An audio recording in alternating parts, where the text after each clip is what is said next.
Guys, so Monasterio de Tarlac, ayan po, no? So 8:51 po ngayon dito, no? Alas 9. So umalis po tayo ng alas 6 ng umaga, San Miguel, Bulacan.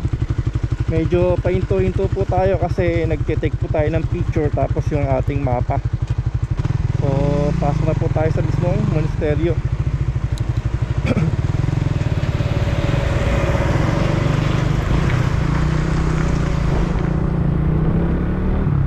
So bubungad agad yung mga kabunduran, no?